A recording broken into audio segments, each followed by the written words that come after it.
రైలు miss అయినా పర్లేదు, అలాగే ఓ స్టేషన్ లో దానికి స్టాప్ లేదని రన్నింగ్ ట్రైన్ లోంచి దిగాలనుకోవడం కరెక్ట్ కాదు కదండి. అందులోనూ ఎంత స్టేషన్ అయినా స్టాప్ లేకపోతే అక్కడ మరీ అంత స్లో చేయరండి.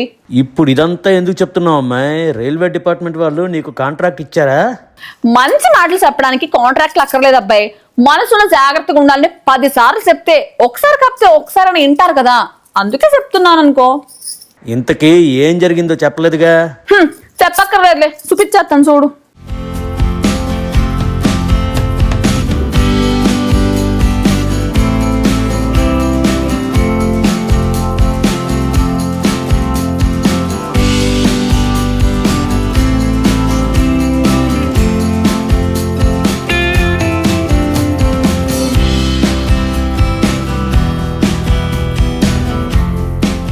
రైల్వే స్టేషన్లో సాధారణంగా 2 రకాల మనుషులుంటారు.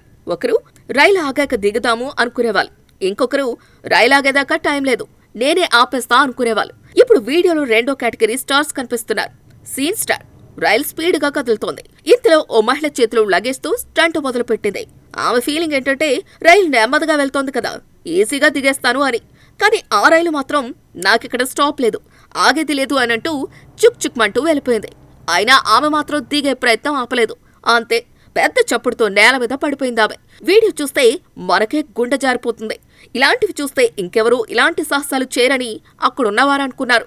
కానీ ఇక్కడ ట్విస్ట్, మరో కంపార్ట్మెంట్లో ఉన్న మరో వ్యక్తి, ఒక మహిళే రన్నింగ్ ట్రైన్ దిగేసింది. నేను దిగలేనా అనుకున్నట్టున్నాడు. డైరెక్ట్ గా రన్నింగ్ ట్రైన్ నుంచి దూకేశాడు. అంటే అతడికి బ్రెయిన్ లో లాజిక్ లేదు, ఈగో మాత్రం ఉంది. అతను కూడా పడిపోయాడు. ఇప్పుడు ఇద్దరూ గాయాలతో బయటపడ్డారు. అదే పెద్ద అదృష్టం. ఎందుకంటే ఇలాంటి తొందరపాట్లో చాలాసార్లు కాలు జారి రైలు కింద పడిపోతారు. అప్పుడు లైఫ్లో ఫుల్ స్టాప్ పడిపోతుంది. ఇప్పుడు సోషల్ మీడియాలో ఈ వీడియో వైరల్ అయింది. కొందరు నవ్వుతున్నారు, కొందరు సీరియస్ అవుతున్నారు, ఇంకొందరు ఇది ధైర్యం కాదు మూర్ఖత్వం అని కామెంట్ చేశారు. నిజం చెప్పాలంటే కదులుతున్న రైలు నుంచి దిగటం అంటే మీరు రైలుతో రేస్ కాదు, రిస్క్ తో ఒప్పందం చేసుకున్నట్టే.